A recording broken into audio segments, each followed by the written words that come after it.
안녕하세요. 맛있는 성경의 양한성 목사입니다. 오늘 맛있는 성경 주제는 성경입니다. 성경의 여러 가지 특성과 그리고 성경의 언어, 성경을 읽기 전에 마음가짐이나 이제 성경을 읽을 때 먼저 알아두면 도움이 되는 여러 가지 것들을 잠시 나눠보도록 하겠습니다. 먼저 성경은 1500년 동안 40여 명의 사람들이 이제 성령의 영감을 받아서 기록한 책입니다. 이 1500년이라는 기간은 모세가 하나님께 시내산에서 이제 율법을 받을 때부터 사도 요한이 반모섬에서 요한계시록 그 계시를 받았을 때까지의 기간이고요. 이 기간 동안에 약 40여 명이 하나님께 감동을 받아서 성경을 기록하게 됩니다. 이 성경의 내용은 하나님 자신 그리고 하나님의 그 자신의 뜻을 직간접적으로 계시해 준 말씀들로 채워져 있습니다. 그리고 이 말씀들 가운데 소소하게 우리 삶의 자리에서 필요한 규범이나 권면들 이런 부분들을 기록하고 있고요. 그리고 그 성경 안에 궁극적인 목적은 이제 구원의 길, 하나님의 구원의 길을 제시하고 있고 또한 그 구원의 길에 우리가 동참하고 또한 죽어가는 영혼들 동참시키는 데 필요한 내용들로 가득 채워져 있습니다. 그렇다면 이 성경의 특징이 무엇인가 한번 보면 앞서 말씀드린 방금 말씀드린 이제 구원의 길을 우리에게 제시하고 있고요. 그 다음에 성경을 통해서 우리가 새 사람으로 거듭나고 또한 거듭난 사람의 삶에 대한 부분들도 우리에게 제시해주고 있습니다. 성령의 능력과 말씀의 능력 이런 말씀을 자주 하는데요. 말씀에는 능력이 있습니다. 그 능력은 바로 하나님께로부터 나오는 능력이고 그 능력을 행사하기 위해서는 반드시 우리에게 믿음이 필요하죠. 그래서 우리가 하는 말이 이제 하나님으로 움직이는 유일한 수단, 연료 이것은 믿음이라는 말을 합니다. 그래서 우리에게 믿음이 필요한데 이 믿음 또한 말씀으로부터 나온다고 이야기하고 있습니다. 바로 그 밑에 있는 말씀은 믿음의 근원이다.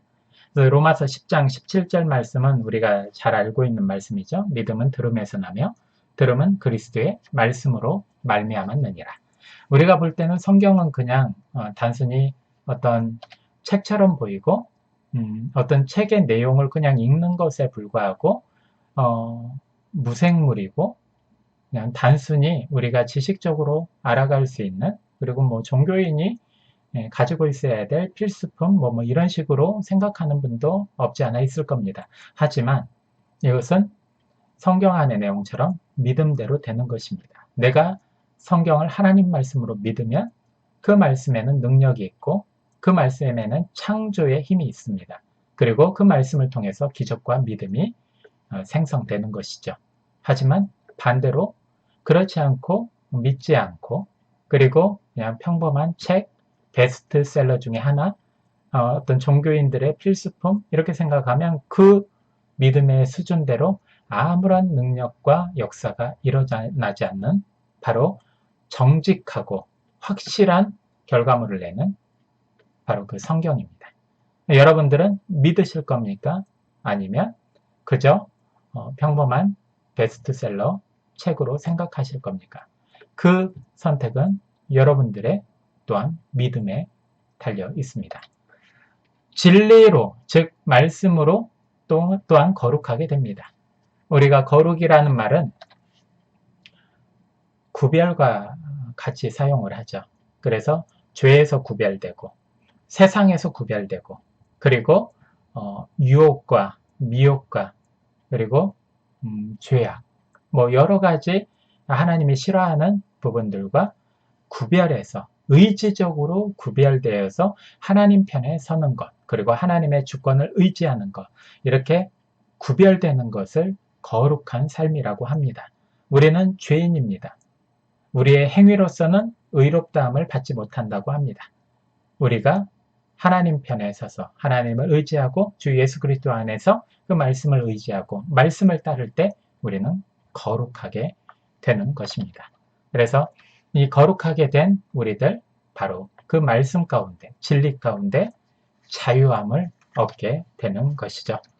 그리고 성경에 이제 기록된 언어를 한번 살펴보면 크게 세 가지 언어로 기록되어 있습니다. 첫 번째, 구약 성경에는 히브리어하고 아람어로 되어 있고, 그 다음에 신약 성경에서는 헬라어로 성경이 만들어져 있습니다. 당연히 이제 예수님 시대에는 신약 성경이 없었죠. 그래서 구약 성경으로 이루어졌는데, 어떤 분들은 참 고개를 갸우뚱할 겁니다. 구약 성경 유대인의 언어는 히브리어인데 왜 아람어가 나올까? 이것은 역사적인 배경과 상관이 있습니다. 보면은 구약의 대부분은 이제 고대 히브리어라고 말씀을 드렸죠. 그런데 다만 이러이러한 책의 일부에 아람어가 사용됐다. 이렇게 적어놨습니다. 이유가 바로 밑에 있죠. 바벨론에 함락된 이후에 대부분 아람어를 사용했다고 하는 거죠. 여기서 바벨론의 자리는 이전에 아수르가 있었습니다. 그 아수르가 있는 자리는 성경에서 이제 아람 지역이죠. 그 아람의 수도가 다메섹이고 또 후에 아수르의 수도가 또 다메섹이라고 이야기합니다. 결국 이제 아람이나 다메섹이나 뭐 아수르나 똑같은 지역, 똑같은 언어를 이야기하는 걸로 그냥 쉽게 생각하시면 됩니다. 그 아수르가 바벨론의 멸망이 되고 이 바벨론을 통해서 남쪽 유다까지도 전부 주전 586년에 멸망을 합니다. 그러고 난 다음에는 이제 우리나라가 일제 36년 동안 일본어를 사용한 것처럼 이 바벨론에서도 자기네 언어를 강요하게 되었죠.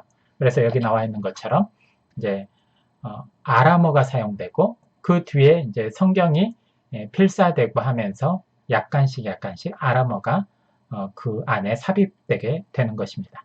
그리고 신약 성경은 헬라어로 사용이 됐습니다. 여러분들 아시다시피 그때 예수님 시대 예수님의 제자들 그리고 그 이후에는 이제 헬라 문화가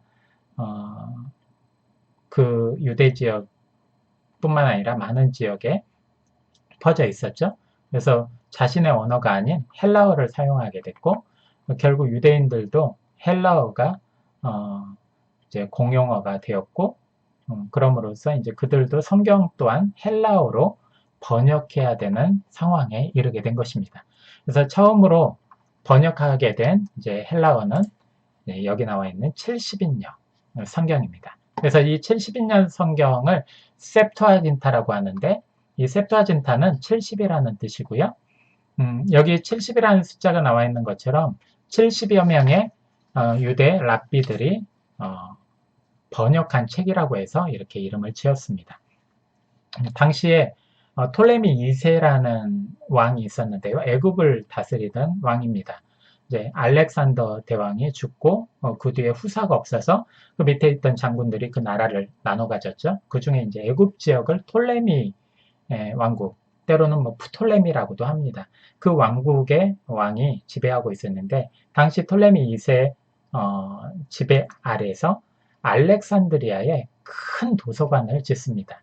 이제 거기에 이제 욕심에 유대 경전을 헬라어로 번역해서 거기다 보관하고 싶어서 톨레미 2세가 이제 명령을 내리죠.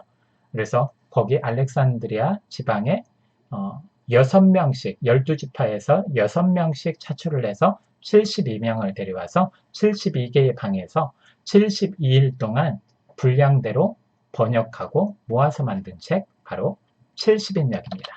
그래서 이 내용을 참조하시면 될 것 같고요. 더 자세한 건 나중에 이제 뭐 마소라 사본 70인역 성경에 관련되어 있는 여러 역사를 얘기할 때 따로 설명하도록 하겠습니다. 그리고 여러분들 그 성경이 처음부터 이렇게 장과 절이 구분이 되지 않았어요. 하나님의 말씀은 그냥 이렇게 문장으로 쭉 이어서 그 말씀이 계시되었고 그 말씀을 기록하게 되었죠. 그 장과 절이 구분되기 시작한 것은 이제 14세기부터입니다. 그래서 최초에 장이 구분되었던 것은 이제 위클리프 성경부터입니다. 그 위클리프는 이제 영국 종교개혁자죠. 그 사람이 이제 성경을 장 구분을 해서 이렇게 엮게 되었고, 그리고 최초에 이제 절을 구분한 것은 장과 절을 구분하게 된 거죠. 네, 제네바 성경을 이제 1560년에 이제 만들게 됩니다. 이 제네바 성경은 이제 구약은 없고 신약만으로 이루어진 성경이고요. 최초의 이제 절을 구분하기 시작한 성경입니다. 이렇게 장과 절이 구분이 되면 글씨로 가득 차 있었던 그 성경의 내용, 구분이 없었던 성경의 내용이 이렇게 구분이 이루어지고, 그리고 보기가 좋아지고, 그리고 확실히 이제 성경의 내용들을 발췌하거나 이렇게 정확하게 지적을 할 때 우리가 더 정확하게 이렇게 볼 수가 있는 거죠. 구분할 수가 있는 거죠. 근데 이제 또 그런 장점뿐만 아니라 단점도 있습니다. 그 단점을 보면은 인위적으로 끊거나 이제 문법 체계에 맞지 않게 잘못 끊어서 의미가 제대로 전달되지 못하고 오해되거나 이제 왜곡되는 경우들이 있습니다. 이걸 이제 쉽게 설명을 하면은 인위적으로 끊는다는 건 우리가 보고 싶은 것만 보고, 또한 설교하거나 말하고 싶은 것만 딱 잘라서 그 부분만 이야기하는 거죠. 예를 들면 뭐 코끼리가 있는데 뭐 어두운데 만지는 거, 그런 얘기는 아시겠죠? 하지만 이 요만한 동그란 유리로 된 부분을 가지고 눈을 붙이고 거대한 것 부분만 이렇게 보인다면 이 부분만 보고 그냥 상상하고 해석할 수밖에 없습니다.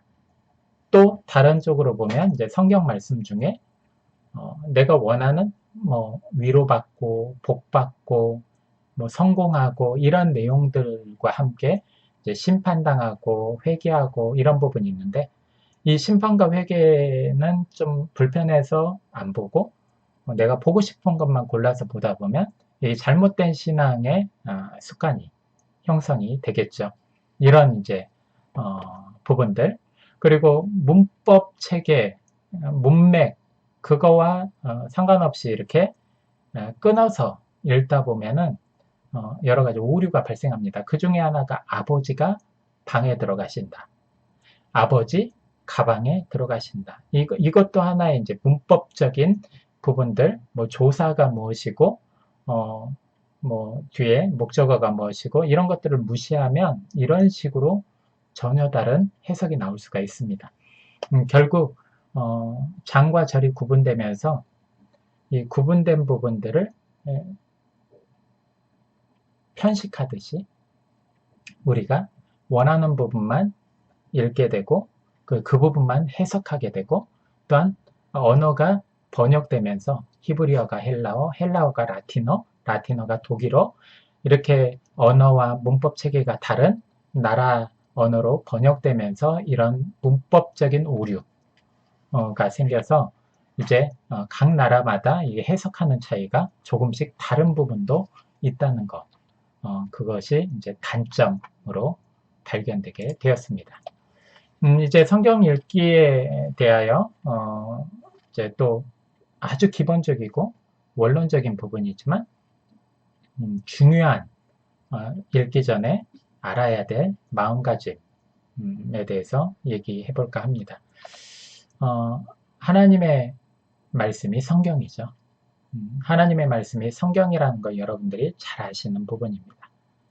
그런데 이 하나님이 어떤 분인지, 전능자요, 생사화복을 주관하시고 심판과 저주, 때론 구원과 축복, 이런 것들을 주관하시는 분입니다. 그냥 한 나라의 대통령, 뭐 이 수준이 아닌 것이죠. 하지만 우리는 사회 조직 안에서 남자들은 뭐 군대에서는 바로 위에 상사, 아니면 뭐 중대장, 대대장, 이분들의 명령, 목숨처럼 듣고 지켜야 됩니다. 상명, 하복, 뭐 이런 거죠. 이 작은 사회 안에서도 또한 부분적인 집단 안에서도 이런 것들이 확실한데 천지를 지으신 하나님, 그분의 말씀, 이것을 가볍게 생각해서는 안 된다는 것이죠. 그래서 하나님의 말씀으로 이 성경을 우리가 인식하고 마음에 새겨야 된다는 거, 아주 당연하지만 아주 중요한 부분입니다. 그리고 하나님의 올바른 뜻을 바르게 해석하고 가르쳐야 됩니다. 이것은 뭐 더 쉽게 말씀드리면 아주 비싼 스포츠카를, 아주 빠른 이 스포츠카를 타고 가면 얼마나 기분이 좋습니까? 그리고 누구도 따라올 수 없습니다.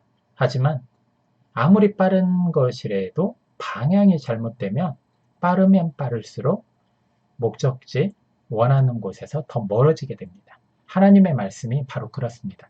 하나님의 말씀은 능력이 있고 앞서 말씀드린 특징처럼 우리의 믿음을 자라게 하고 또한 구별된 삶을 살고 또한 우리가 거듭나게 하고 구원에 이르게 합니다.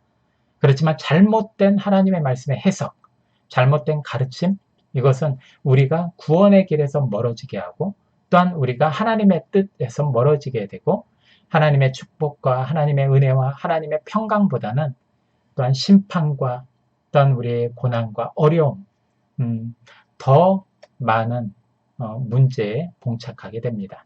그래서 하나님의 올바른 뜻을 바르게 해석하고 가르쳐야 되는 그 역량, 그런 소명, 이런 것들이 주의종, 특히나 이제 교회의 지도자들에게 필요한 부분이겠죠. 그리고 여기에 더불어서 성경에 없는 내용을 이제 첨삭하면 안 된다는 것이죠. 임의로 내 생각을 첨가하거나 아니면 성경의 내용을 내가 부담스럽다고 해서 임의로 삭제하는 거, 그건 안 됩니다. 여기 참고사항에 이제 미드라시, 위경, 전승 이런 내용이 있는데요. 미드라시나 뭐 위경, 전승, 이것은 쉽게 말해서 뭐 신화, 내려오는 신화나 이야기, 전승 이런 것입니다. 미드라시는 이제 히브리 쪽이죠. 히브리어 쪽에서 내려오는 것이고요. 결국 성경 외의 것을 성경 진리처럼 얘기하면 안 된다는 것입니다. 물론 성경을 가르치기 위해서 도움이 되는 것들이 있어요. 예를 들면 성경에 안 나오는 베드로가 십자가에 거꾸로 달려서 순교했다. 이것은 우리가 잘 아는 기독교 가톨릭 전승입니다. 근데 이것은 뭐 성경의 내용이 아니에요. 그렇다고 해서 알아도 뭐 이렇게 손해보거나 위험한 건 아니죠. 대신 이것은 성경의 내용은 아니고 이렇게 가톨릭 전승으로 내려오는 그런 이야기다. 이런 식으로 이제 논문에 각주를 달듯이 한 번만 코멘트를 해주면 이게 구분이 잘 되는 것이죠. 하지만 모르시는 분들은 새신자나 성경을 잘 모르시는 분, 이게 성경 내용인 것처럼 또 다른 사람에게 전하고 결국 이제 우리가 흥미있고 재미있는 것 위주로 전하다 보면 또 성경의 진리에 약간은 우리가 무관심하게 되는 것이죠. 결국 진리만 설명하더라도 너무도 부족한 시간입니다. 그리고 진리를 설명하더라도 정확하게 설명하기 위해서 배우고 노력하고 그리고 연구해야 될 사명을 가진 우리들입니다.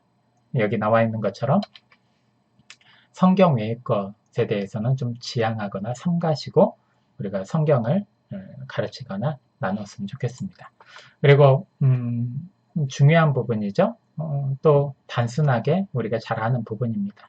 성경은 이미 계시된 하나님의 말씀이라서 하나님의 뜻과 하나님의 의도대로 해석해야지 우리의 인간의 경험, 우리의 지식으로 해석하면 절대 안 됩니다.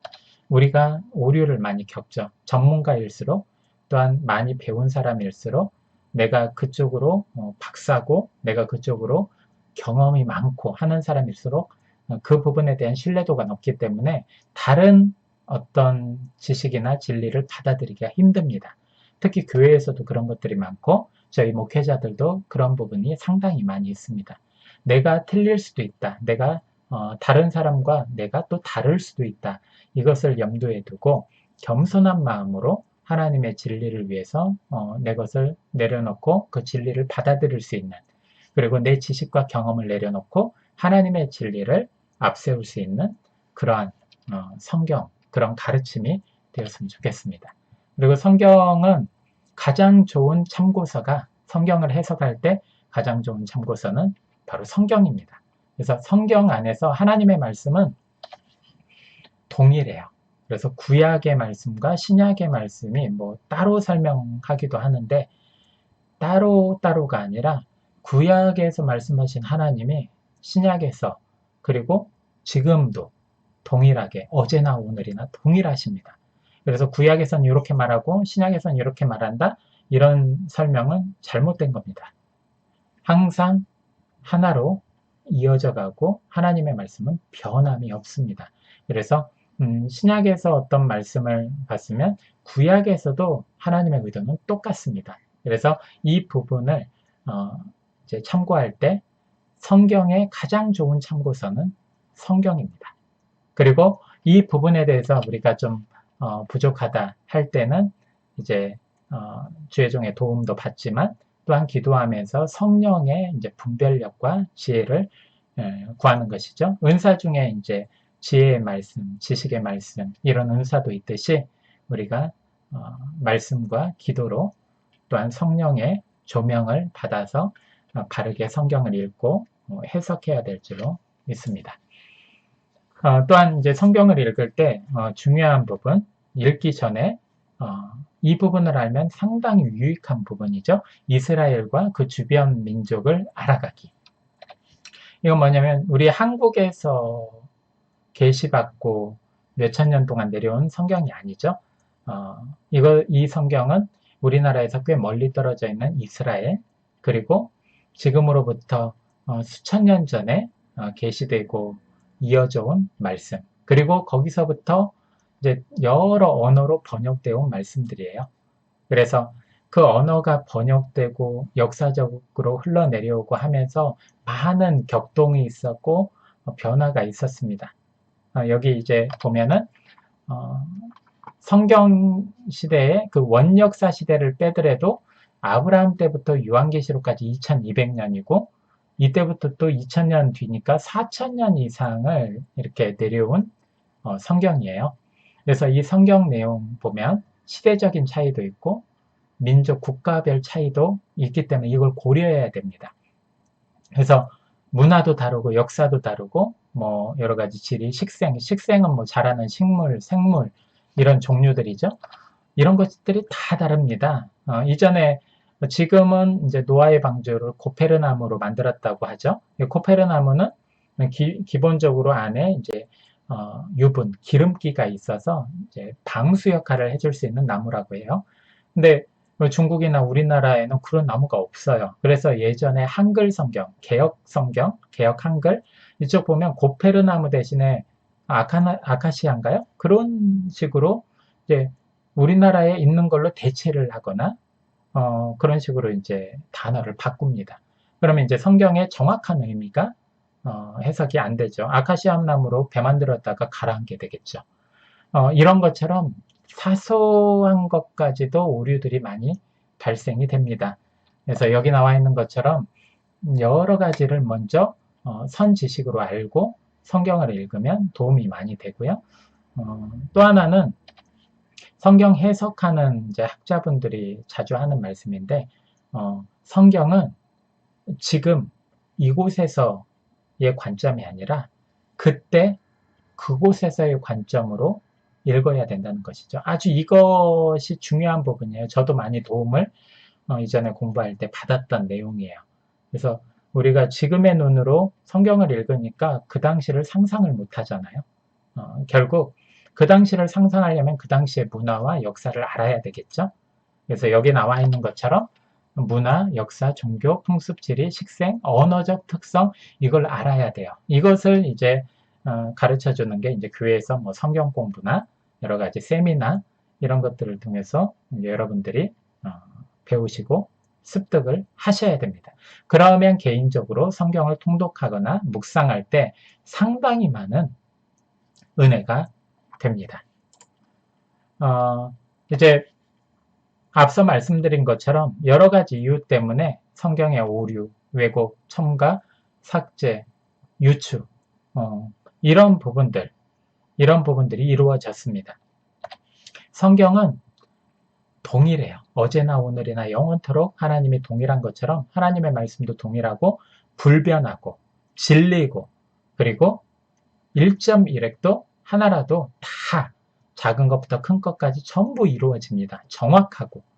하지만 이 정확하고 진리의 말씀을 우리가 훼손시키는 것은 인간이었고 인간의 역사였고 인간의 조직이었고 인간의 욕심이었습니다. 그거에 대해서 잠깐 나눠보도록 하겠습니다. 먼저 이제 전승되어 오면서 그 과정에서 일어나는 오류죠. 먼저 모세가 시내산에서 말씀을 받았죠. 그리고 모세는 성령의 감동을 받아서 이제 그걸 암기하고 백성들에게 말씀을 계속해서 광야 생활 동안에 전합니다. 그런데 모세는 완벽했을지 몰라도 모세 시대 그때 이후로 또 광야 1, 2세대 모두가 다 그런 은혜 충만, 성령 충만, 기억력 충만 한 사람이 없었겠죠, 다들. 그래서 많이 잊어버리고 때로는 잘못된 기억을 가지고 이렇게 전승을 했겠죠. 그 뒤에 이제 파피루스로 필사할 때 그런 내용들이 필사가 됐겠고 이것도 또 훼손되기 시작합니다. 어떤 훼손이냐면 파피루스는 이제 영원히 지워지지 않는 잉크로 쓰는 게 아니라 파피루스도 나무 껍질 해서 찧어가지고 말려서 이렇게 거기에다 적게 됐는데 이걸 둘둘 말면 또 이게 또 닳게 되죠. 그 안에 글씨도 지워지고 때는 불에도 타고 여러 가지 훼손이 됩니다. 그러면 글자가 그대로 남겨져 있으면 그냥 정확히 기록을 할 텐데 지워진 데는 또 상상력을 동원하죠. 아, 이 말에는 이렇게 이 말과 어울려서 이렇게 끝나겠구나. 그렇게 자신의 기억, 읽었던 기억을 되살려서 하다 보면 또 오류가 생깁니다. 이런 여러 가지 오류, 그리고 방금 전에 말씀드린 이런 여러 가지 문화, 언어, 식생의 차이 때문에 임의로 이제 내용을 바꾸거나 번역을 하죠. 그리고 가장 큰 부분이 이제 성경 번역 과정입니다. 히브리어가 헬라어로 번역된 게 BC 3세기경입니다. 그리고 헬라어가 라틴어로 번역된 게 로마 시대 약 5세기 때입니다. 그리고 이 라틴어가 계속해서 1000년 가까이 쓰여오다가 이제 독일어로 번역이 되죠. 이건 이제 종교개혁이 일어난 다음에 1517년에 마틴 루터가 일으키면서 이제 숨어 있을 때 독일어로 번역을 시작을 하죠. 그리고 영어로도 번역되고 나중에 중국어 선교사들이 번역하고 이제 우리나라 들어올 때 선교사들이 한글로 번역해서 가져오게 됩니다. 이런 여러 가지 여러 번역 과정 지금 이렇게 아주 간단하게 해더라도 6번의 번역을 그리고 약 한 3000년, 4000년, 3000년, 2000년 기간 동안에 계속 번역이 됐어요. 그러면 이 과정에서 구두전승, 파피루스, 뭐 시대 문화 차이 뿐만 아니라 그 나라의 뭐 여러 가지 식생, 그리고 정서, 이런 것들까지 이렇게 포함이 돼서 약간의 이제 오류들이 발생이 되는 것이죠. 그래서 기독교 역사적으로 수많은 이제 국가, 교단, 종파에 의해서 흠이 없던 이제 하나님의 말씀이 여러 가지 주장하는 교리나 교의의 명분을 위해서 임의로 이제 바꾸게 되고 결국 오류와 왜곡의 이제 상처와 흔적이 남게 된 것입니다. 지금은 이제 개역 개정판이고 이제 여러 학자들이 또 연구하고 노력해서 이제 많이 원래 원본에 가깝게 이렇게 잘 수정을 하고 있는데요. 이전에 우리 한 3, 40년 전만 해도 하나님의 말씀을 절대 이게 바꾸거나 하면 안 된다 라는 인식이 있었어요. 그래서 이게 조금은 해석도 잘못되고 그 부분을 계속 유지해 왔습니다. 지금도 한 10년 전에 개역 개정판 막 나올 때 그때 이제 그 오타도 있고 뭐 잘못된 것도 있고 그런 거 있잖아요. 그걸 이제 서점에다 그 출판사에다 얘기를 하니까 그거에 대해서는 뭐 계획이 없다. 이런 이제 얘기를 하죠. 중요한 것은 하나님의 말씀에 대해서 너무나 지금의 것을 이렇게 붙잡으려는 그런 고집하려는 그런 생각들이 있어서 약간은 이제 바르게 교정하고 하는데 조금 걸림돌이 되긴 합니다. 아무튼 이유가 어떻든지 그런 것들을 먼저 알고 우리가 이제 대처하고 그리고 좀 더 하나님의 뜻과 의도대로 우리가 배우고 가르칠 수 있도록 노력을 해야 되겠죠. 자, already not yet라는 말이 있습니다. 이 말은 이미 시작되었으나 아직 완성되지 않았다라는 표현을 사용할 때 신학자들, 조직신학에서 많이 씁니다. 이것은 여기 나와 있는 것처럼 성경의 계시, 이미 계시가 되었죠. 하지만 이것은 지금 계속 이루어져 가고 있다. 우리의 삶을 통해, 우리의 믿음을 통해 이루어가고 있죠. 각 개인이. 그리고 구원도 마찬가지입니다. 하나님이 우리에게 구원을 주셨고 구원을 약속하셨습니다. 그렇지만 아직 마지막 날 우리가 구원받은 자로서 하나님 나라에 들어갈 때까지 그 구원을 유지하고 이루어가고 우리가 열심히 다름질해야 되는 그 이유가 바로 여기 있습니다. 종말도 그렇고요. 하나님 나라도 그렇습니다. 우리는 이미 시작된 것에 대해서 이제 종착지를 향해서 열심히 믿음의 경주를 하는 경주자들입니다. 여러분들이 이제 성경에 대해서 조금씩 알아가실 텐데 중요한 부분은 성경을 바르게 알고 바르게 해석하고 그리고 이 성경 말씀을 내 지식과 경험이 아닌 하나님의 뜻과 의도를 반영해서 읽고 우리가 해석해야 되는 것입니다. 그리고 우리의 욕심과 개인의 욕심, 때로는 교회의 욕심, 또는 집단의 욕심이 아닌 그리고 이 욕심을 위해서 성경을 수단으로 여기는 것이 아니라 우리가 성경을 목적으로 삼아야 되고 우리의 삶의 유익이 목적이 아니라 하나님의 영광과 하나님 나라의 확장이 목적이 되듯이 우리가 성경 안에서 그런 하나님의 뜻과 의도를 잘 파악해서 하나님이 주시는 은혜 그리고 평안을 누리기를 원합니다. 각자의 자리에서 하나님의 말씀을 이루고 구원을 이루고 또한 하나님의 뜻을 이루는 저희가 되었으면 좋겠습니다.